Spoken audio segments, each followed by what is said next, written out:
retired is Vernon Hargraves. He is from the University of Houston. He coached at Miami in the Glory years. He's got 30 years of coaching experience, so he's got a lot of ties to Miami recruiting, which is a big deal in this coaching search. So Vernon Hargraves is the new linebackers coach at Arkansas. So we can knock that out real quick. Breaking news. Yeah. So no matter what happens here, I guess the next 20 minutes, 30 minutes or so, it's not going to be more embarrassing than the last time I was called to stage in Little Rock 30 years ago at Park Hill Elementary School, and I'd written a song for the school talent show called Salami Kid, written off in the movie Salami Kid. And I love my mother, she's a sweetheart, but I don't know how she did not see the potential for humiliation. I'm up on stage with a guitar around my shoulder, bandana on, ripped up jeans, and it all kind of rushed in that not only could I not sing or play the guitar, I really hadn't rehearsed very well. And so all that was playing over the loudspeakers was my mother's voice strumming the guitar from the night before on tape for everyone to hear. So you talk about getting laughed out of the room. So we're going to do better than that. I wanted to tell a story about North Little Rock from, like I said, I was here from 2nd to 6th grade. I was originally from Georgia, but this was my first home in Arkansas.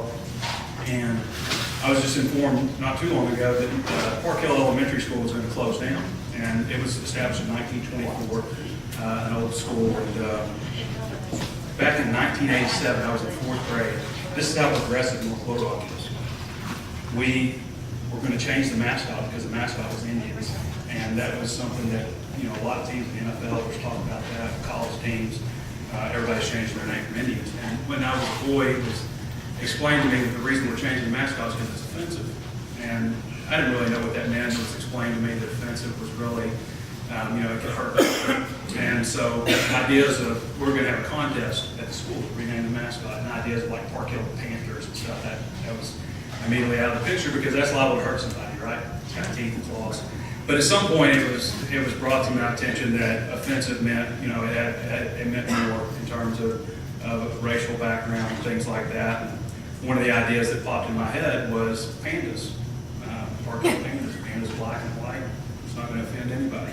And anyway, long story short, Park Hill Pandas won. And I went on the website, that's the mascot, Park Hill Pandas, and that may not mean anything to anybody, but I'm never going to have a chance to tell that story.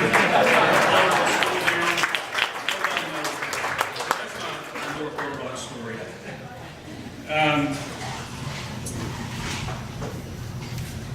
I don't suppose I'm here for X's and O's. Y'all have a lot of great coaches and stuff that come through here and players and stuff. And I want to thank everybody for having me here. This is a real thrill for me. And thank you, Rex, for that introduction, and Bobby Vent for inviting me, and Terry, and everybody, actually. It's crazy. I see a lot of faces that I didn't expect to see here. Andy and Charlie Hyde over there, Coach Trey, and Ashley, of course, back there. It's a real treat to be here. I figured I'd talk a little bit about myself and what I do. I've been with Rivals and Yahoo for 12 years now. I've owned the company since 2008, hogsports.com, which, by the way, I assume most of you are familiar with me through the radio show that I've been doing Drive Time Sports since like 2008, I think. And the way I got to do that, I basically just asked Randy. Pat Forty, who I assume some of you are familiar with that, he told me a long time ago, say yes to everything and ask to do everything. And that's how you move up in this business. And that's what I did. And so I've been doing Drive Time for a number of years.